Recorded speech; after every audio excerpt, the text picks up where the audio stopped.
Wassalatu wassalamu ala asyrafil anbiya'i wal mursalin wa ala alihi wa sahbihi ajma'in.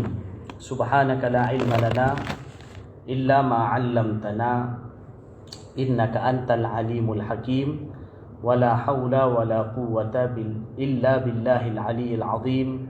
Rabbi shrah li sadri wa yassir li amri wa hlul 'uqdatam min lisani yafqahu qawli. Rabbana zidna ilma warzuqna fahma, amin ya rabbal alamin. Baik, alhamdulillah tuan-tuan dan puan yang dirahmati Allah Ta'ala, kita sambung pengajian kitab Syama'il Imam Suyuti daripada kitab Al-Jami'us Shaghir dalam bab kana, daripada kitab Imam Suyuti rahmatullah alaih yang bernama Al-Jami'us Shaghir. Baik, malam ni kita sambung hadis hadis yang muka surat 407 tu. Muka surat 407 tu hadis yang bernombor berapa? 6542. Okey, betul. Baik. Kita sambung malam ni hadis nombor 6542. Hadis nombor 6542. Kalau ikut kiraan daripada awal, hadis nombor 73. Hadis nombor 73, tapi kalau kira dari awal kitab, iaitu bernombor 6542. Okey, tengok muka surat ni. Muka surat 407, hadis nombor 6542. Kalau kitab Syama'il ni maknanya hadis nombor 73. Hadis nombor 73. Okey, baik. Kana sallallahu alaihi wasallam idza akhadha ahlahu al-wa'ku amara bil hisab. Amara bil hisab. Boleh dibaca bil hisab pun boleh, ataupun dibaca dengan amara bil husab. Amara bil hisab. Fasuni'a thumma amarahum fahasu wa kana yaqulu innahu la yartu fuadal hazin wa yasru an fuadis saqim kama tasru ihdakunnal wasaqa bil ma'i an wajhiha. Rawahu Tirmidzi. Ta tu maknanya rawahu Tirmidzi, kaf wal Hakim an Aisyah radhiyallahu anha. Sad ha maknanya sahih. Tirmidzi dan Hakim daripada riwayat Sayyidatina Aisyah radhiyallahu anha. Baik. Kana sallallahu alaihi wasallam, adalah baginda sallallahu alaihi wasallam, apabila mengenai ahli keluarga baginda al-wa'ku. Al-wa'ku maknanya demam. Apabila keluarga baginda terkena demam, amara bil hisab, baginda menyuruh supaya dibuat sup. Hisab ni sup lah kita tahu, sup. Supaya dibuat sup. Fasuni'a, maka sup pun dibuat. Sup pun dibuat. Summa amarahum, kemudian baginda sallallahu alaihi wasallam memerintahkan kepada mereka, menyuruh apa? Maknanya menyuruh mereka minum sup tu. Fahasu, lalu mereka pun minumlah sup tu. Wa kana yaqulu, baginda sallallahu alaihi wasallam sering berkata, innahu la yartu fuadal hazin. Sup ni sesungguhnya ia benar-benar layar tu. Layar tu ni makna menguatkan. Ia benar-benar menguatkan fuad al-hazin, hati orang yang bersedih. Fuad mana hati, al-hazin orang yang bersedih. Sungguhnya ia benar-benar menguatkan hati orang yang sedih. Wa yasru an fuadis saqim, dan ia menghilangkan. Yasru makna menghilangkan. An fuadis saqim makna menghilangkan kesakitan hati orang yang sakit. Maksudnya ia menghilangkan kita kata macam kita kata gundah gulana, ataupun menghilangkan keresahan, kegelisahan daripada hati orang yang sakit. Fuad hati, saqim maknanya orang sakit. Kama tasru, seperti mana menghilangkan ihda kunna, salah seorang kamu, al-wasakha, kotoran, bil ma'i, menggunakan air daripada wajahnya. Hadis ini riwayat Tirmizi dan juga Imam Hakim daripada riwayat Sayyidatina Aisyah radhiyallahu taala anha. Baik. Kita ulang semula terjemah hadisnya. Adalah baginda sallallahu alaihi wasallam apabila salah seorang ahli keluarga baginda terkena demam, baginda menyuruh supaya dia buat sejenis sup. Kemudian baginda menyuruh mereka supaya minum sup itu, lalu mereka pun minum sup itu. Baginda sallallahu alaihi wasallam sering bersabda, sesungguhnya hisak tu makna sup tu menghilangkan menguatkan hati orang yang bersedih dan menghilangkan keresahan atau kegelisahan hati orang yang sakit, seperti mana salah seorang kamu menghilangkan kotoran dari wajahnya menggunakan air. Hadis ini riwayat Tirmizi dan juga riwayat Imam Hakim daripada riwayat Sayyidatina Aisyah radhiyallahu taala anha. Okay, baik. Ini di antara apa yang Rasulullah sallallahu alaihi wasallam ajarkan bila ahli keluarga baginda sallallahu alaihi wasallam terkena demam. Maka baginda suruh supaya dibuat sejenis sup. Sup ni sup apa? Sup hisak ni ialah sejenis sup daripada tepung campur dengan air dan juga letak minyak. Tepung ni biasanya mereka buat daripada tepung barli. Tepung barli yang dikisar ialah jadi tepung lah. Dan lepas tu campurkan tepung barli itu dengan air, kemudian letak sikit minyak, dan lepas tu dimasak sampailah menggelegak, mungkin jadi pekat, sampai jadi macam agak pekat. Lepas tu diminum sup tersebut. Dan Nabi SAW bila ada orang sakit, Nabi suruh lah supaya minum air tepung tu. Hisak, Arab panggil hisak. Bila mereka minum, dan baginda SAW sering beritahu apa khasiat dia. Apa khasiat dia? Baginda SAW beritahu dia bila minum dia akan minum hisak ni, dia akan menguatkan hati orang yang sedih. Maknanya hati dia akan jadi macam gembira. Dan juga orang yang sakit juga, yang hati dia tengah resah ataupun tengah gundah gulana ke, atau macam tengah, yalah orang sakit kan, dia punya semangat dia jadi merudum, turun. Maka untuk nak gembirakan dia, Nabi SAW suruh minum sup ni. Jadi Nabi umpamakan, Nabi kata seperti salah seorang bila macam muka dia kotor, dia bersihkan muka dia menggunakan air, maka macam itulah seolah-olah sup ni akan hilangkan keresahan dan kegelisahan orang tu apabila dia minum sup ini bila dia sakit.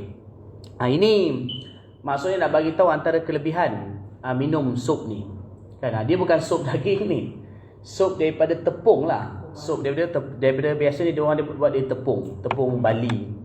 Dalam kitab syarah hadis disebutkan tepung campur air, campur dengan minyak sikit, dan dimasak menjadi pekat. Cuma dalam Ibnu Qayyim rahmatullah alaih, Ibnu Qayyim Jauziyah. Ibnu Qayyim Jauziyah, beliau ada karang pasal kitab nama Tib Nabawi. Tib Nabawi ni asalnya kitab daripada kitab nama kitab Zadul Ma'ad. Sekarang kitab besar berkenaan dengan hadis Nabi, kita sirah Nabi, nama Zadul Ma'ad tebal ni. Jadi dalam tu beliau ada satu tajuk, satu bab khas yang berkarang berkenaan dengan Tib Nabawi. Tib Nabawi ni maknanya perubatan Nabawi. Di dalam kitab tu beliau sebutkan dia ada dua cara. Satu hisak ni boleh jadi maksudnya kita masak tepung tu, masak air, jerang air sekali dengan tepung. Atau satu lagi, iaitu dimasak air itu, dimasak sekali dengan bali. Air bali lah. Air bali. Tapi beliau bagi tahu.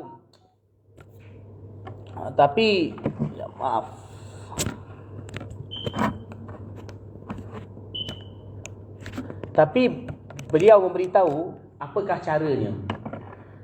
Beliau kata yang lebih baik ialah kalau sekiranya air bali tu, biji bali dimasak sekali, dan kemudian dimasak, beliau kata cara letakkan biji bali, kemudian kita letak air 5 kali. 5 kali banyak bali tu. Kemudian air tu dimasak sampai tinggal 2/5. 2/5. Maksud air tu masak sampai kan, bila masak lama kan air tu jadi hilang kan, jadi kurang. Sampailah jadi 2/5. Memang jadi bali tu betul-betul kembang. Biasa kalau masak lama bali dia jadi kembang dan dia agak macam jadi macam masuk, dia betul-betul sebati dengan air tu. Lepas tu minum air tu. Lepas tu diminum air tersebut. Jadi dia adalah lebih bermanfaat cara tersebut. Jadi kalau kita kata hisak ni apa dia? Hisak ni ialah air yang dijerang bersama dengan tepung bali ataupun bali. Bersama dengan bali ataupun tepung barli. Jadi sebab itu betul lah disebutkan bahawa minum barli ni sunnah. Maka memang juga disebutkan dalam kitab-kitab hadis juga Nabi SAW satu nak bagi dia makan roti barli, roti dari tepung barli. Satu lagi bagi juga untuk kalau sakit, juga barli digunakan untuk sembuhkan sakit. Tapi ni apa? Untuk demam. Jadi pertama dia akan sejukkan hati dan juga sejukkan badan. Jadi sepatutnya kalau kita bila belajar hadis Nabi SAW, maka juga sewajarnya kita amalkan perkara tersebut. Sewajarnya kita amalkan perkara tersebut. Tapi dalam hadis tak ada sebut letakkan gula kan. Tapi bukanlah menjadi kesalahan kalau orang campur gula untuk manis sikit. Kan? Jadi di Malaysia ni kadang-kadang ada juga orang yang kita pun tahu sekarang ni kadang orang yang mana mereka mempromot makanan sunnah. Secara zahirnya kita katakan mempromot makanan sunnah tu baiklah, tak ada masalah apa-apa. Tapi perlulah juga dengan orang tu membuat kajian secara terperinci macam mana cara Nabi SAW beramal dengan makanan sunnah tu. Kadang-kadang ada setengah sampai kadang orang amalkan makanan sunnah ni, yang jual makanan sunnah ni, semua makanan sunnah diadukkan dalam satu. Kan? 10 in 1. 10 in 1, semua campur. Betul lah 10 in 1, tapi masalahnya adakah itu cara yang Nabi SAW buat? Jadi antara perkara yang perlu dikaji, baca hadis Nabi dan tengok macam mana dalam sekian-sekian cara, macam mana cara dia. Dan itu tak nak kena mengaji lah, kena baca, kaji. Tapi ada satu orang kawan saya, sahabat saya, dan dia ni macam kita biasa orang panggil dia Tabib lah.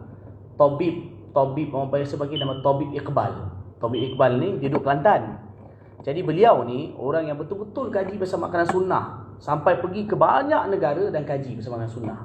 Dan akhirnya beliau pun buka kilang untuk hasilkan produk-produk sunnah dengan betul-betul ikut kualiti, bukan main-main ambil je, kualiti apa semua.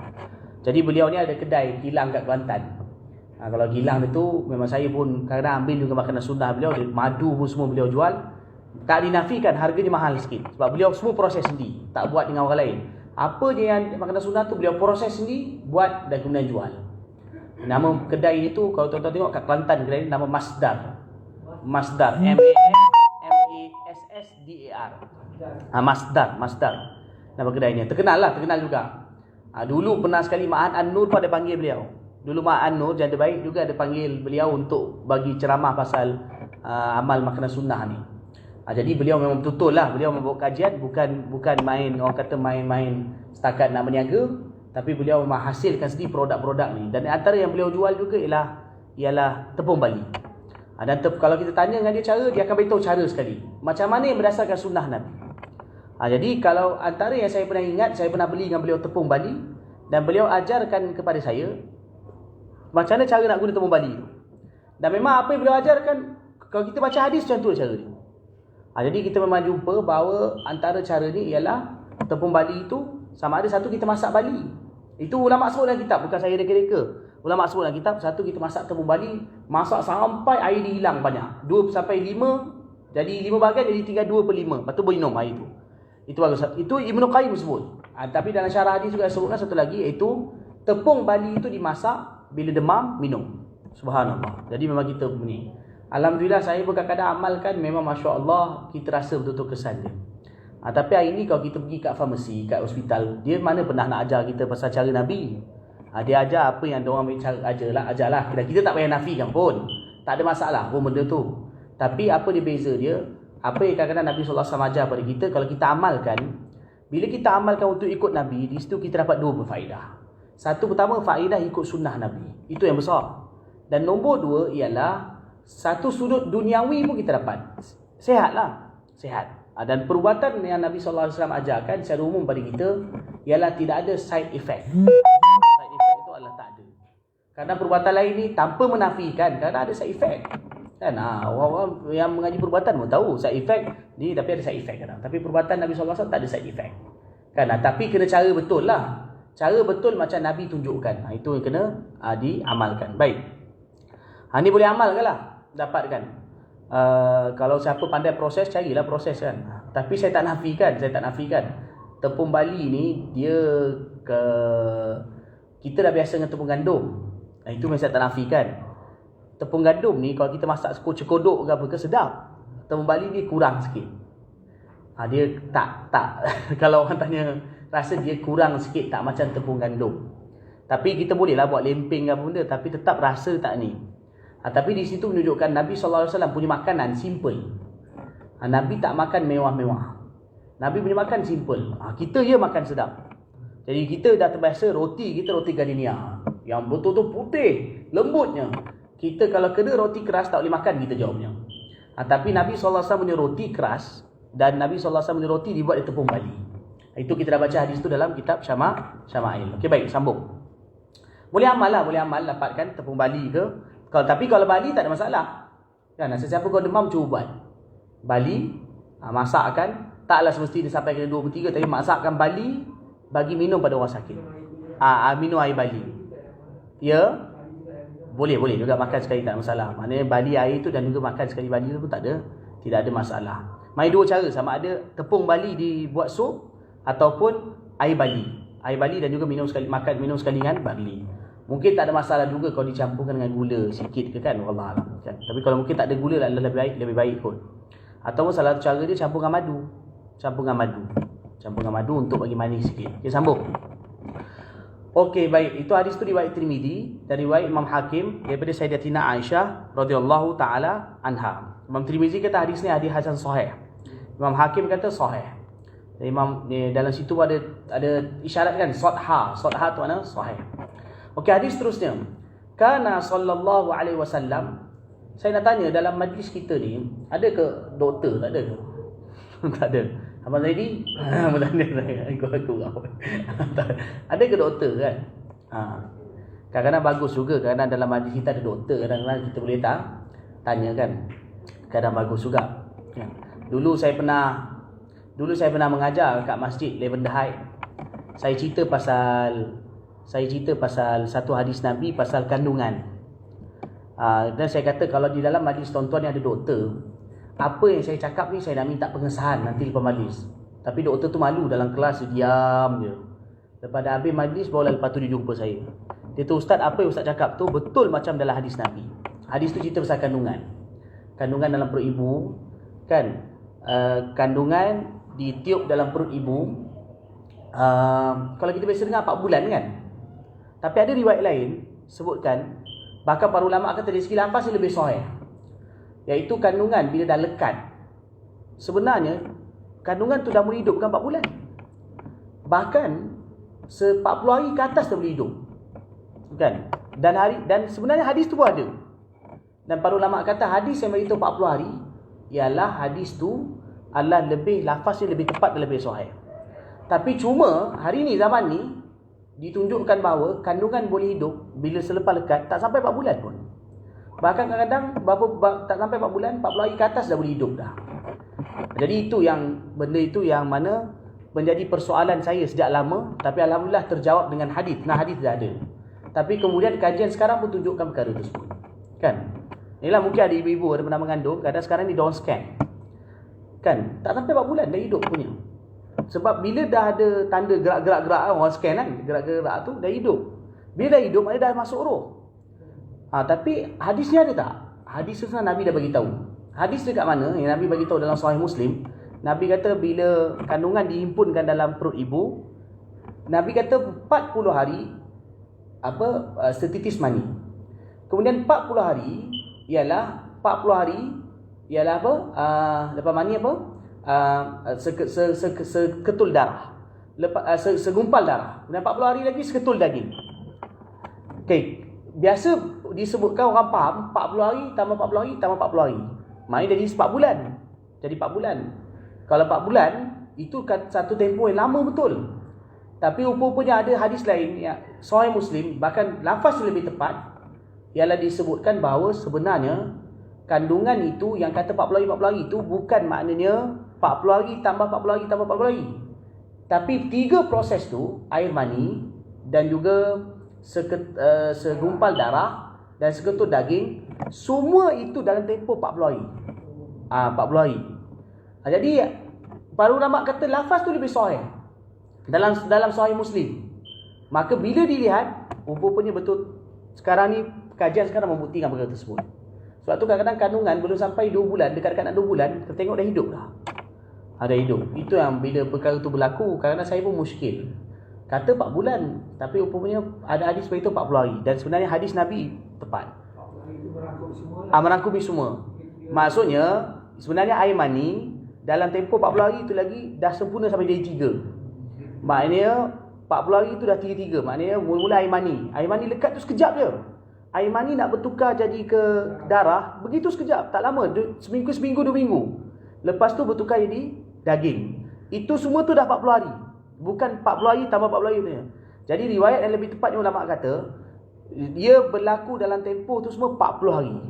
Itu ada dalam Sahih Muslim. Bahkan orang ulama kata lafaz tu lebih tepat. Jadi bila saya sampaikan dalam majlis tu, saya minta kepada doktor, kalau ada doktor dalam majlis ni, tolong sahkan apa saya cakap, adakah betul atau tidak. Sebab itu berdasarkan apa yang saya baca. Tapi lepas tu alhamdulillah satu doktor datang lepas majlis, dia kata sebenarnya memang betul. Memang sekarang ni pun kami bila scan, tengok belum sampai 4 bulan dah hidup bayi tersebut. Jadi hadis tu adalah tepat dan Nabi bagi tahu dulu lagi. Wallahualam. Okey, sambung. Subhanallah kan. Jadi kadang-kadang tak adalah kita menolak kajian-kajian sekarang, tapi kadang-kadang kita jangan sampai dengan kajian sekarang kita tolak hadis Nabi. Itu bahaya. Okey, baik. Hadis seterusnya, kana sallallahu alaihi wasallam idza dahana sabba fi rahatil yusra fabada'a bi hajibaihi thumma 'ainaihi thumma ra'sah. Rawahu Syirazi fil Alqab an Aisyah radhiyallahu taala anha. Okey, baik. Adalah baginda sallallahu alaihi wasallam idza dahana, apabila baginda pakai minyak. Apabila baginda memakai minyak, maksudnya baginda nak sapu minyak. Adalah baginda sallallahu alaihi wasallam apabila baginda nak menyapu minyak, sabba fi rahatil yusra, baginda akan tuangkan minyak itu di telapak tangan kiri. Kemudian baginda fabada'a bihajibai, baginda mula menyapu di kedua kening baginda, thumma ainai, kemudian di kedua mata baginda, thumma ra'sah, kemudian di kepala baginda sallallahu alaihi wasallam. Subhanallah. Rawahu Syirazi, hadis ni diriwayatkan oleh Imam Syirazi dalam kitab Al-Qab daripada riwayat Sayyidatina Aisyah radhiyallahu anha. Daripada riwayat Sayyidatina Aisyah radhiyallahu taala anha. Dan pengarang kita dari kat sini disebutkan Imam Suyuti letakkan hadis ni dhad mana dhaif. Tetapi walaupun dhaif pun maknanya tak ada masalah, boleh diamalkan. Sebab dhaif tu kerana dalam hadis ni ada perawi nama A'mash. Dikatakan bahawa A'mash tu beliau tak mendengar daripada Sayyidina Anas radhiyallahu anhu, tak mendengar hadis. Jadi bermakna antara beliau dengan ada terputus sanad. Tapi boleh beliau dengar daripada orang lain, dan kemudian beliau orang tu dengar daripada Sayyidina Anas radhiyallahu taala anhu. Betulkan sikit dalam terjemah hadis tu, betulkan sikit ni dalam tanyaan ni. Orang tanya ni, maka sup pun disediakan. Bolehlah tu. Okey, betul-betul. Betul lah tu. Abang Ikmal terjemahan dalam tu dah betul lah. Okey, baik. Sambung. Okey, saya ulang semua terjemahan. Baginda sallallahu alaihi wasallam apabila baginda pakai minyak, baginda akan tuangkan minyak tu di telapak tangan kiri. Lalu baginda sallallahu alaihi wasallam mula menyapunya di kedua kening baginda, kemudian kedua mata baginda, kemudian di kepala baginda sallallahu alaihi wasallam. Okey, baik. Jadi ini cara Nabi sallallahu alaihi wasallam pakai minyak. Dalam riwayat juga ada lain yang disebutkan Nabi sallallahu alaihi wasallam bila pakai minyak, baginda biasa sapu minyak zaitun. Minyak zaitun yang baginda sapu ialah biasanya baginda akan pakai waktu malam sebelum tidur. Baginda pakai waktu malam sebelum tidur. Jadi dalam hadis ni Aisyah radhiyallahu anha akan duduk dengan Nabi. Beliau cerita macam mana cara Nabi sallallahu alaihi wasallam pakai minyak zaitun tu di kepala. Jadi apa Nabi buat? Nabi SAW ambil mungkin dalam bekas ke dalam ni kan, macam ni. Jadi Nabi SAW pun tuang dekat tangan kiri. Selepas dah tuang kat tangan kiri, selepas dah tuang sekali, minyak zaitun dah dekat tangan kiri, mungkin sikit kan. Lepas tu Nabi SAW ambil, Nabi sapu kat mata, ke kening dulu. Nabi SAW sapu kat kening. Jadi ni, Nabi ambil sikit, sapu kat kening. Lepas tu Nabi pun sapu kat mata. Dah mata, dan Nabi SAW sapu, baru lepas tu barulah Nabi SAW sapu kat kepala. Jadi perkara itu Nabi SAW sebenarnya yang Nabi letak zaitun banyak tu kat kepala. Nabi letak zaitun tu banyak dekat kepala. Tapi sebelum letak kat kepala, Nabi SAW letak dulu dekat muka, secara umum lah kita kata dekat bulu yang ada di muka. Jadi kalau bulu ada kat muka, sinilah kan, sini maknanya kening ni, kemudian mata, kemudian lepas tu barulah di kepala. Ini hadis ni, siapa yang cerita ni? Yang cerita ni ialah Sayyidatina Aisyah radhiyallahu taala anha. Ni dalam riwayat Syirazi ni. Dari riwayat Syirazi. Tapi ada itu kalau baginda sallallahu alaihi wasallam pakai sapu minyak zaitun di kepala. Mana bila baginda nak sapu zaitun di kepala, sebelum sapu di kepala, kening dulu, lepas tu baginda sapu sikit kat mata. Ni bukanlah kat biji mata ni. Ni mana kat bulu mata tu. Kan? Dekat bulu mata. Sebab zaitun ni kalau sapu kat mata pedih tu. Zaitun dia panas. Jangan sapu kat mata. Kalau sapu kat mata pedih. Ni saya beritahu awal. Sebab saya biasa pakai zaitun. Zaitun kalau terkena kat mata memang pedih. Lagi-lagi kalau zaitun yang hijau. Baru nak terang. Belum habis lagi. Jadi sebab ada riwayat pasal janggut, ada riwayat. Lepas ni saya beritahu. Jadi zaitun yang ni zahirnya Nabi SAW sapu ni, sapu dekat macam nak baginda sapu kat kening, sapu sikit kat bulu mata. Sikit lah mungkin. Lepas tu Nabi SAW baru letak kat kepala. Ini bila Nabi nak letak zaitun kat kepala. Dan biasanya Nabi letak waktu malam sebelum tidur. Sebelum tidur. Dalam hadis riwayat Tabrani, Nabi SAW juga ada pakai zaitun di janggut. Letak minyak kat janggut. Kalau baginda SAW sapu letak zaitun kat janggut, juga cara dia samalah zahirnya. Nabi letak dekat sini, lepas tu Nabi SAW letak dulu kat anak janggut. Sayyidina Aisyah kata, bila baginda nak meminyakkan, letak minyak di janggut baginda, baginda mulakan dengan anak janggut dulu. Mana anak janggut ni? Ni, maknanya bagi letak ni zaitun, lepas tu baginda SAW letak dekat anak janggut dulu, sapu kat anak janggut sikit. Lepas dah sapu kat anak janggut, baru Nabi SAW sapu dekat janggut. Sapu kat janggut. Jadi kalau dekat kepala, letak ni, mata dulu, ni, kemudian apa? Dekat bulu mata, lepas tu rambut. Kalau nak sapu kat janggut, letakkan anak janggut dulu, lepas tu barulah sapu dekat janggut. Ni para ulama ada sebutkan masa saya belajar, ustaz-ustaz saya memang istiqamah sebelum tidur. Masa zaman saya belajar dulu, ustaz-ustaz saya dekat Pakistan, mereka ini duduk dengan anak-anak murid. Tidur pun bilik mereka dekat anak murid tidur. Ni masa dekat Pakistan lah. Ustaz saya masya-Allah, semoga Allah Taala balas mereka dengan sebaik-baik balasan. Pengorbanan luar biasa. Masa saya belajar dulu, kebanyakan ustaz saya, tempat saya belajar di Lahore tu, ustaz tu sebulan hanya cuti 3 hari je. Cuti 3 hari tu balik kampung. Tapi hari yang lain semua duduk kat madrasah. Jadi mereka punya duduk dekat mana dia ada macam dekat madrasah tu ada macam ni dia orang belajar. Dekat tepi-tepi ni ada bilik-bilik kecil. Bilik-bilik kecil tu lah bilik ustaz-ustaz. Jadi ustaz-ustaz ni mereka ada khadim lah. Khadim ni orang khidmat.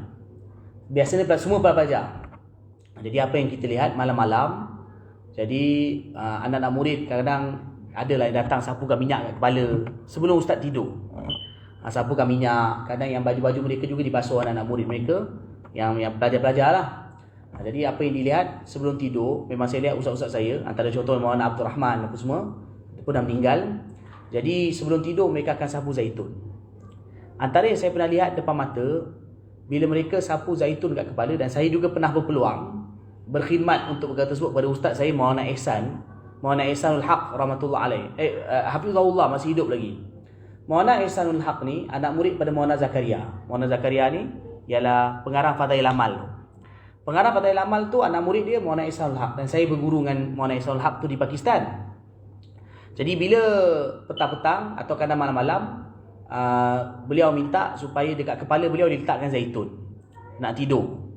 Jadi kadang petang, kadang sapu tu malam. Bila letak zaitun, nak letak zaitun kat kepala bukan main letak ke. Cara nak letak tu seperti yang ni, dalam hadis ni. Tapi kita lah ambil ya, kita ambil kat sini. Kemudian sapu kat mata, sapu sikit kat sapu kat kening, sapu kat mata, sapu kat kepala. Itu ni. Masa saya khidmatkan untuk lakukan perkara ini, saya pun tak tahu itu sunnah.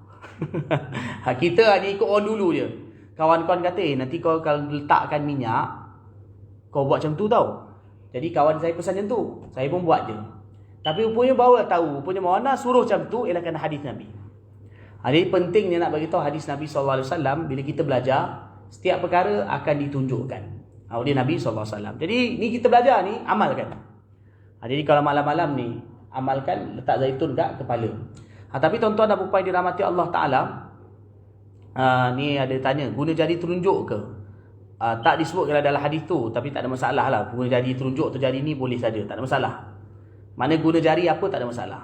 Dia ada pertanyaan kat sini, guna jari telunjuk ke? Tak ada masalah. Guna jari apa-apa pun tak ada masalah. Okey, baik. Jadi bila kita belajar, maka kita boleh amalkan hadis ini, macam mana cara pakai minyak. Dalam kitab juga disebutkan, saya ada baca bahawa antara kelebihan pakai zaitun kat kepala sebelum tidur ialah akan menyebabkan otak dia cerdik. Ini antara kelebihannya. Dan yang kedua, bila bangun tidur, fikiran akan disegar. Jadi boleh amalkan. Maknanya menyebabkan bila kita pakai zaitun kan, dia masuk dalam otak, masuk dalam kepala, kita tidur. Tapi zaitun ni kita tahu minyak kan. Kerana kalau kita pakai kopiah apa semua, maka menyebabkan kopiah kita kadang bila terkena minyak tu dia kuning, dia kotor. Sebab tu Nabi SAW punya amalan, Nabi bila pakai zaitun, Nabi SAW bila pakai zaitun, antara amalan Nabi, apa Nabi buat? Nabi elakkan daripada kopiah Nabi ni jadi kotor. Nabi pembersih. Maka apa Nabi buat? Sebelum Nabi pakai kopiah, ialah Nabi akan letak macam satu kain, tapi kain putih lah, kain putih. Nabi akan letak macam kain, kan? Lekapkan. Dan baru Nabi SAW pakai, mungkin dimasukkan lah, baru Nabi SAW pakai kopiah, dan kemudian dibalut serban. Jadi supaya kain tu serap minyak tu, jangan kotorkan kopiah dan juga serban.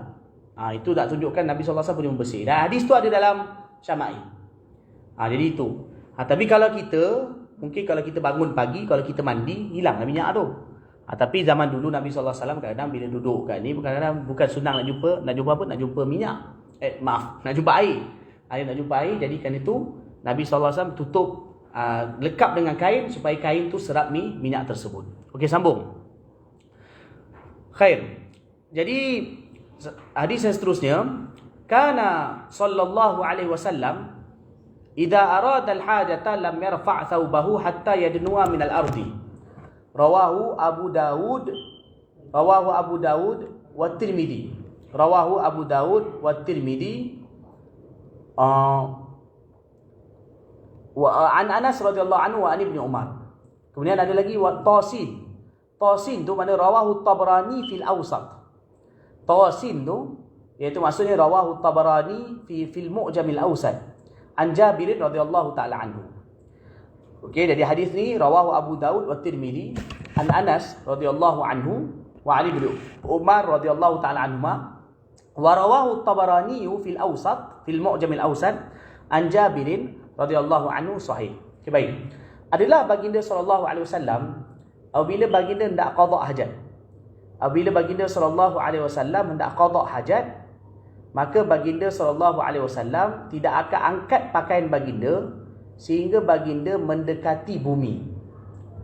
Apabila baginda nak qada hajat, kana sallallahu alaihi wasallam, baginda sallallahu alaihi wasallam apabila baginda nak qada hajat, lam yarfa' saubahu, baginda tidak akan angkat pakaian baginda hatta yadnuwa minal ardi, sehingga baginda sallallahu alaihi wasallam menghampiri bumi. Tanah ke bumi ke samalah kan. Jadi hadis ni riwayat Tirmidzi, riwayat Abu Daud dan Tirmidzi dari Sayyidina Anas dan Sayyidina Ibnu Umar radhiyallahu anhuma, dan juga diriwayatkan oleh Imam Tabrani dalam Mu'jam Awsat daripada Sayyidina Jabir radhiyallahu anhu. Nah, hadis ni Imam Suyuti kata sahih. Baik. Ini hadis ni ialah nak bagi tahu Nabi sallallahu alaihi wasallam begitu sekali menjaga aurat baginda. Bila baginda nak buang air, baginda tidak akan terus angkat baju baginda. Maksudnya tanggalkan baju. Satu, tak tanggalkan terus baju. Yang kedua, baginda sallallahu alaihi wasallam nak angkat tu pun kain tu, nak angkat kain, biasanya baginda pakai kain.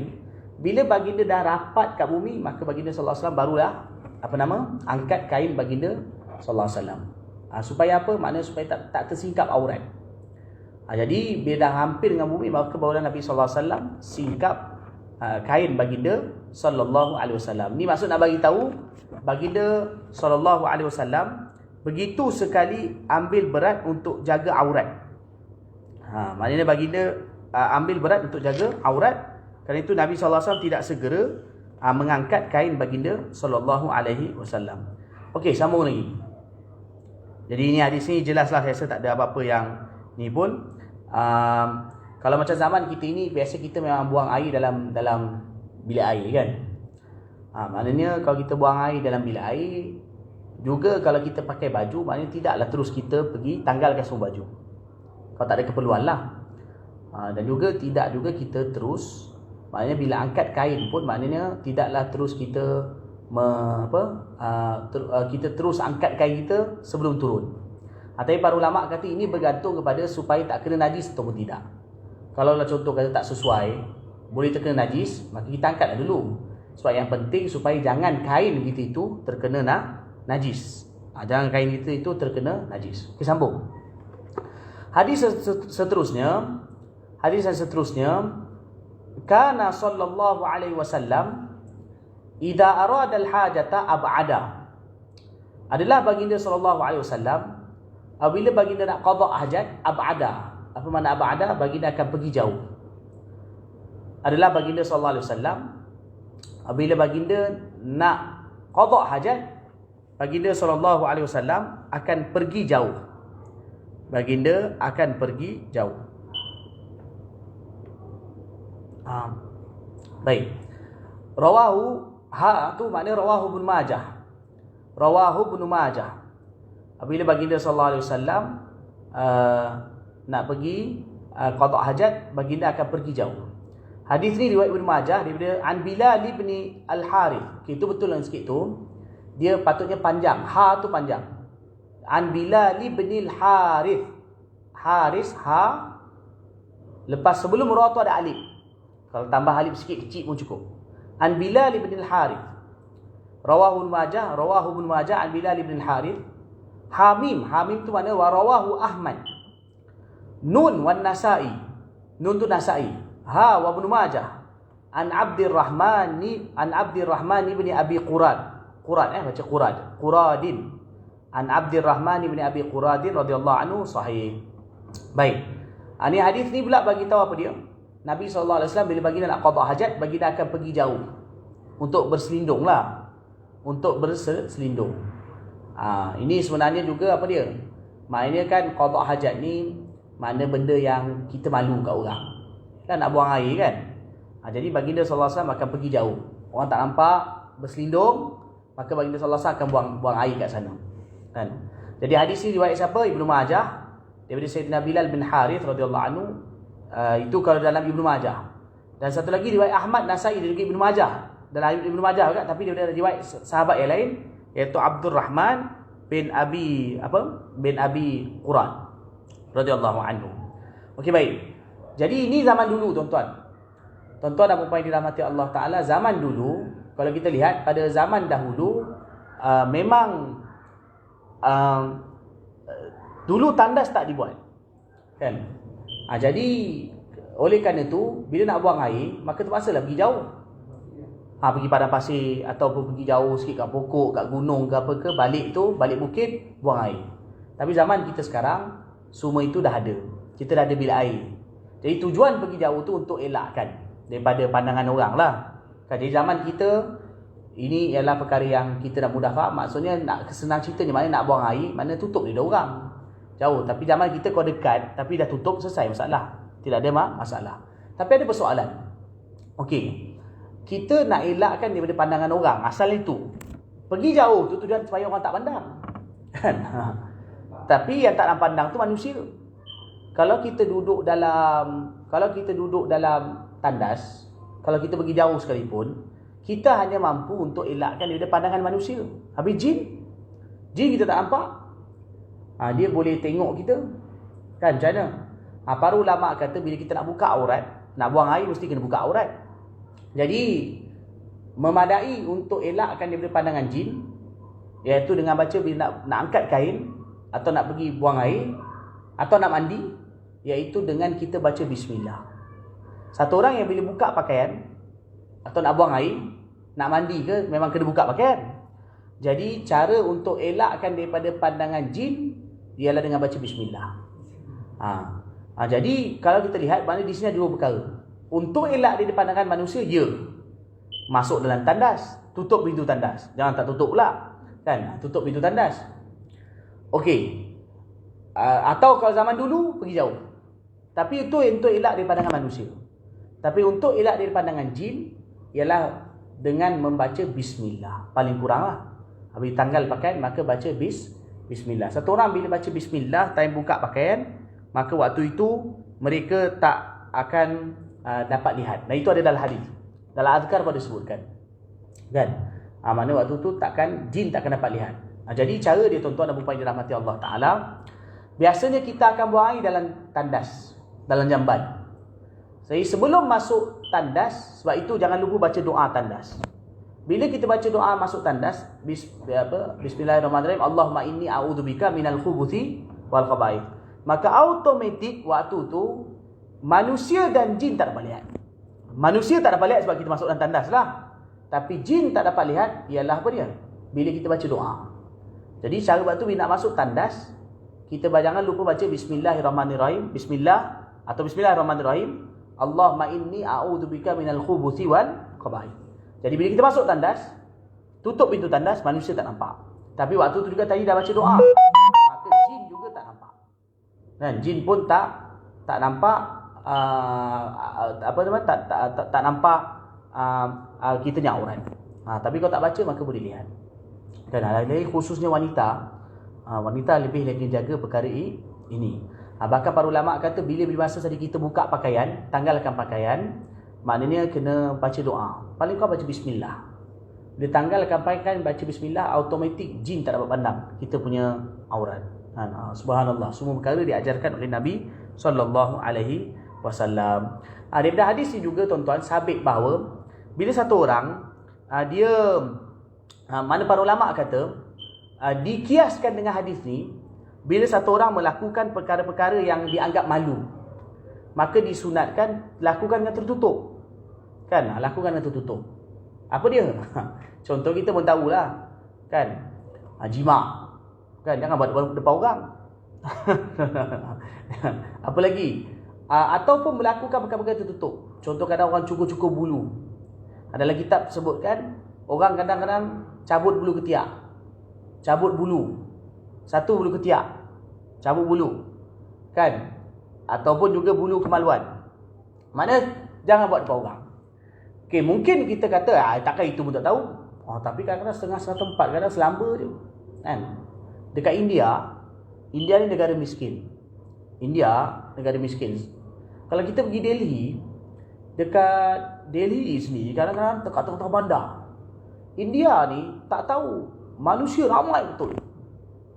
Di mana-mana tempat ada manusia. Bawah longkang, atas longkang, ceruk mana pun manusia ada. Jadi kadang-kadang banyak betul. Kadang kita jalan kat tepi-tepi jalan apa panggil kat tepi jalan ni ada, kan kalau kita jalan kaki kat tepi jalan raya. Tepi jalan raya kan biasa tepi jalan raya ada batu tinggi. Kita panggil apa? Tepi jalan lah, laluan berjalan kaki tu. Kadang itu penuh kemah-kemah kecil orang tidur. Kadang kat situ tepi-tepi kemah-kemah kecil tu, kadang tengah-tengah bandar pun penuh tepi-tepi kemah-kemah kecil. Kadang-kadang siap duduk situ satu family siap. Elok je. Dia masak kat situ, dia apa kat situ. Kadang-kadang yang lagi lucu, kita cakap pun malu, tapi benda kadang pernah berlaku. Kita lalu, dia tengah berjimat. Kan? Kadang nampak kaki dua terkeluar terjulur. Tapi balik kemah lah. Diorang dah tak ada malu dah. Susah. Dia macam tu. Kadang kita lalu tu malam, kadang dia dengan isteri dia tengah kat dalam. Kan? Kadang sampai tahap macam tu. Jadi janganlah sampai tahap macam tu. Tapi mereka negara miskin. Kan? Tapi saya nak sebut, mungkin negara kita tak ada sampai tahap macam tu. Kita pun tahu benda tu benda privacy, itu tutup. Tapi sebagai contohnya, bagi lelaki, Antara contohnya bagi lelaki. Kan kadang-kadang mungkin dia anggap benda tu tak ada apa-apa. Kadang pergi cukur bulu ketiak depan orang. Kan maksudnya kadang benda tu patutnya benda yang patut malu. Mungkin perempuan tak adalah buat macam tu. Tapi kadang bagi lelaki, mana benda itu tak dibuat depan orang. Kan? Kadang-kadang pergi kat depan rumah, kat depan rumah, cukur bulu ketiak. Kan? Dia tak tahu anak dara depan tengok dia. Kan? Jenguk ikut tingkap. Jadi, kadang kena hati-hati perkara tersebut. Dan dalam kitab fiqh bagi tahu aurat antara lelaki dengan perempuan juga ialah seluruh badan. Seperti mana aurat, maksudnya perempuan dengan lelaki ajnabi. Lelaki ajnabi, aurat dengan perempuan ajnabi ialah sebenarnya seluruh badan. Sama macam perempuan tu dengan lelaki tu. Perempuan dengan lelaki aurat dia seluruh badan. Lelaki dengan perempuan pun seluruh badan. Sebab itu kadang-kadang lelaki kadang boleh keluar kat depan buang sampah, kadang buat kerja kat depan basuh kereta. Lelaki kena tutup seluruh badan dia. Ini dengan ajnabi, perempuan ajnabi. Perempuan ajnabi ni kat mana? Kalau kita pergi duduk berjiran, sebelah rumah kita tu kadang ada perempuan, ada apa, isteri, tak kisahlah siapa. Dia pandang tak pandang tu nombor dua, tapi dia adalah ajnabi. Maka kita kena tutup aurat kita seluruh badan. Maksudnya pakai baju yang elok. Kan pakai baju yang elok bila kita keluar. Jadi kita jangan salah faham. Yang kata aurat lelaki pusat sampai lutut ialah lelaki dengan lelaki. Lelaki dengan lelaki aurat pusat sampai lutut. Itu betul. Lelaki dengan lelaki pusat sampai lutut. Tapi bila lelaki dengan perempuan ajnabi ialah aurat dia seluruh badan. Ini kadang orang tak ambil berat bab ni. Jadi sebab itu kadang ambil berat bab ni. Kadang ramai orang macam kita tengok budak-budak Melayu kita. Kan orang Melayu kita kadang dia memanglah betul kalau dia kat keluar dia pakai baju sempurna. Tapi kadang bila depan rumah. Dan depan rumah dia pakai seluar pendek je. Kan? Kadang tak pakai baju, basuh kereta. Kadang-kadang buang sampah. Atau kadang duduk lepak-lepak isap rokok ke apa kat depan. Lepas tu dah boring isap rokok, cukup boleh ketiak lah kat depan. Kan, jadi itu adalah perkara yang tak beradab. Satu, yang kedua iaitu itu antara perkara yang kena tutup. Maknanya jangan lakukan di luar rumah. Okey, baik, wallahualam. Jadi sampai situ sahaja. Cukup kot, okey. Okeylah tu. Saya pun ada lagi. Ni tadi satu majlis kelas, ni kelas lagi, depannya ada lagi majlis. Saya tak tahulah sampai ke apa. Okey, mana hadis ni malam ni kita baca hadis berapa hadis ni? Pertama pasal demam tu, minum sup tu. Kemudian yang pasal kita baca 4 hadis. Kemudian pasal pakai minyak. Lepas tu qada hajat. Bawah tu pun samalah qada hajat. Nanti kat depan tu lah bagi tahu berkenaan dengan buang air kecil. Buang air kecil. Wallahu alam. Ni ada pertanyaan, ada kata nak tanya tandas boleh baca bismillah tak? Dia tandas ni yang tak boleh baca bismillah ni ialah sebenarnya bila kita berada di atas mangkuk jamban. Bila kita berada di atas mangkuk jamban, mangkuk tandas tu yang mana dipanggil sebagai tandas. Maka dekat atas tu bila kita naik, kat situ yang mana tak boleh baca bismillah. Bila kita masuk bilik air kita biasanya akan ada ruang tepi, sinki apa semua. Dan kita bukan berada di atas mangkuk tandas. Jadi waktu tu boleh baca bismillah. Tapi bila kita berada atas mangkuk tandas, itu tandas. Tandas sebenarnya itu jamban. Mangkuk jamban tu iaitu yang mana makruh waktu tu sebut nama Allah.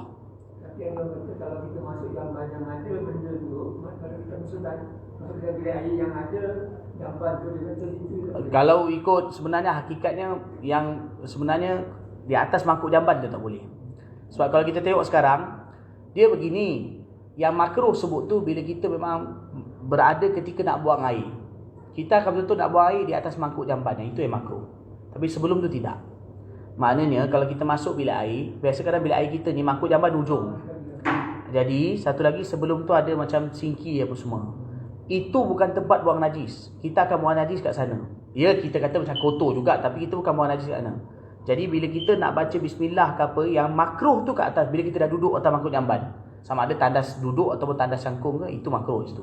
Tapi kalau kita di awal tu, kita masih boleh baca bismillah. Tetapi sebaiknya kalau bagus dekat sebelum pintu dah masuk kita baca. Itu sebaiknya.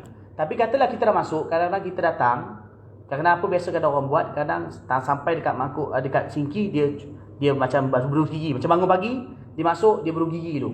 Lepas dah berus gigi, kadang dia pergi buang air. Time dia berus gigi, time nak pergi buang air tu dia ingat, dia belum baca di doa. Maka time tu nak baca, boleh lagi baca. Tapi jangan baca sebelum bila dah duduk. Itu makruh. Jadi kau nak baca sebelum tu. Sebelum tu boleh baca. Baik, wallahu alam. Okey.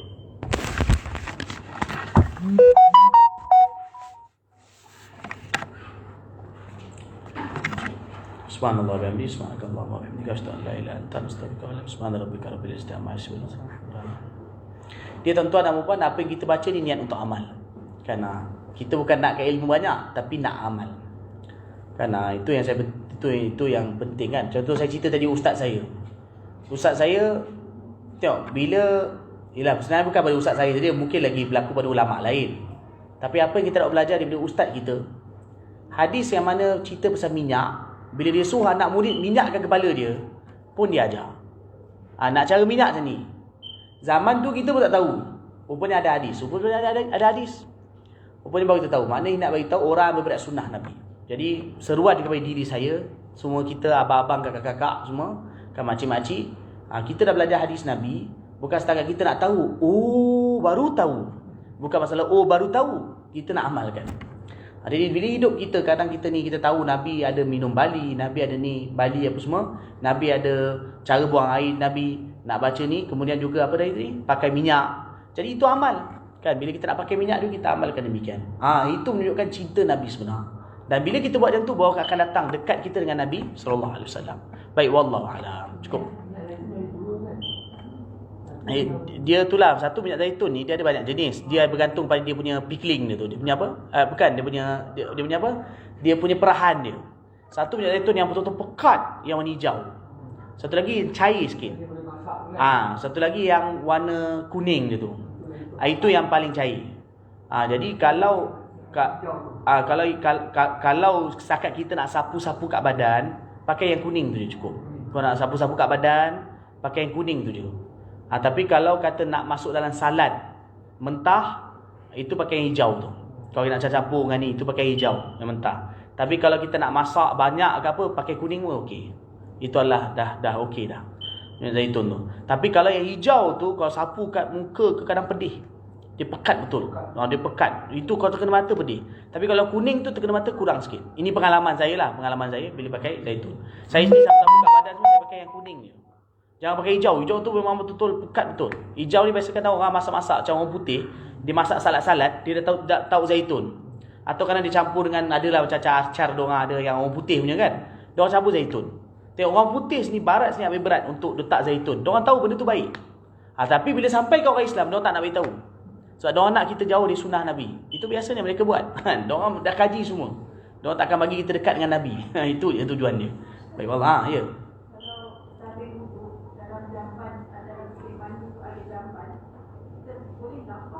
Boleh. InsyaAllah boleh kan. Itu saya beritahu tadi. Sebenarnya jamban ni kadang banyak kekeliruan berlaku pada masalah jamban. Itu saya kata jamban ni sebenarnya ialah dekat mangkuk tandas. Itu sebenarnya jamban. Bilik air kita zaman sekarang bukan seluruh bilik air jamban. Yang makruh tu kalau kita tengok dalam hadis dalam kitab fiqh, ialah di mana tempat kita buang air, di situ yang makruh sebenarnya baca. Jadi sebenarnya kita buang air kat mana? Dekat mangkuk tandas. Maka di situ yang makruh.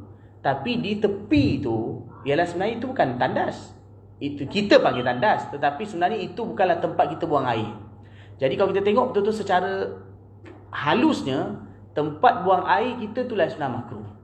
Dulu saya pun mengingatkan begitu. Saya mengingatkan dulu ni. Tapi bila kita baca balik, kemudian ada juga satu orang ustaz di Terengganu. Ustaz Terengganu ni memang banyaklah mengajar. Saya sebut nama dia Ustaz Wan Junaidi. Ustaz Wan Junaidi ni banyak mengajar di Terengganu. Dia memang alim, masya-Allah. Jadi bila kita baca, kita berhati sebenarnya konsep tandas zaman dulu dengan kita tak sama. Zaman dulu memang mereka punya tempat buang air itu dah tak jambannya.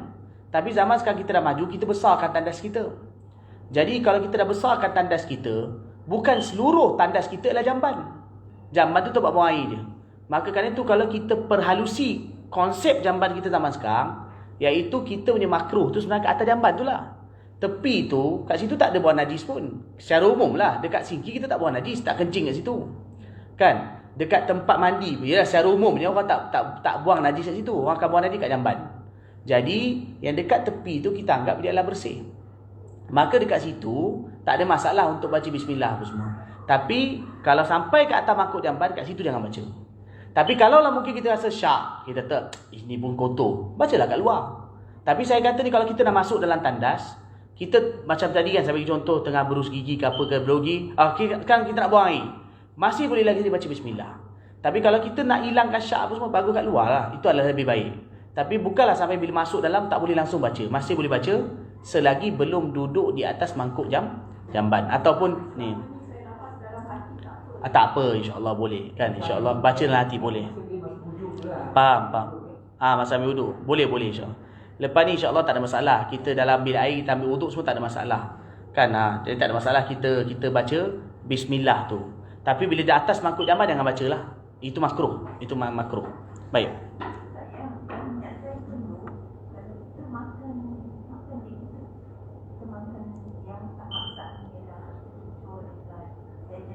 Sama kita buat masak lauk, dia punya sudah tak sama kan? Maknanya saya masak, saya gunakan ambil zaitun. Tak ada tak semua. Ataupun Saya tak tahu cara ni macam mana. Nabi SAW ada makan zaitun dengan biasa dengan roti. Kadang makan dengan roti. Macam buat cicah lah. Roti campur zaitun. Tapi kita pun tak tahu kan zaman sekarang ni, Nabi punya zaitun macam mana. Zaitun kuning ke, zaitun hijau ke, Allah alam. Dah lah disebutkan zaitun je.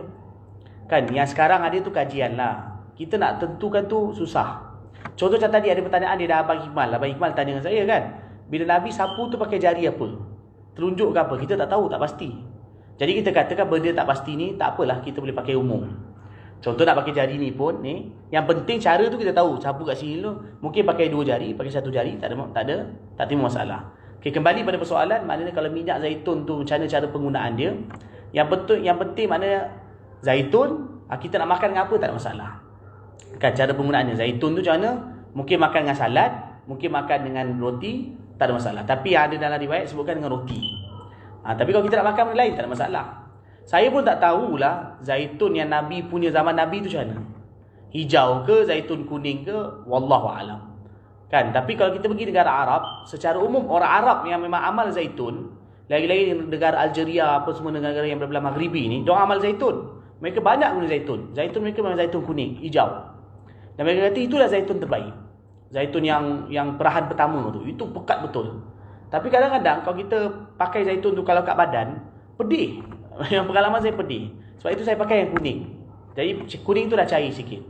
Itu wallahualam. Lepas tu pula baru ni pun ada baca kata kajian, diorang kata kalau nak masak pakai api, zaitun masak pakai api, diorang kata terbaik jangan masak yang hijau, masak yang kuning. Jadi mungkin wallahualam kalau kita nak makan mentah, sebaiknya makan zaitun apa? Yang hijau. Tak nak makan mentah, zaitun hijau. Tapi kalau kita nak bersapu kat badan atau nak masak apa? Nak masak pakai api, itu pakai zaitun kuning. Wallahualam, itu saya tak tahu sebab itu tak ada dalam hadis. Saya ni beritahu kajian sekarang, wallahualam. Bolehlah amalkan, cara-cara tak ada masalah. Baik, cukup.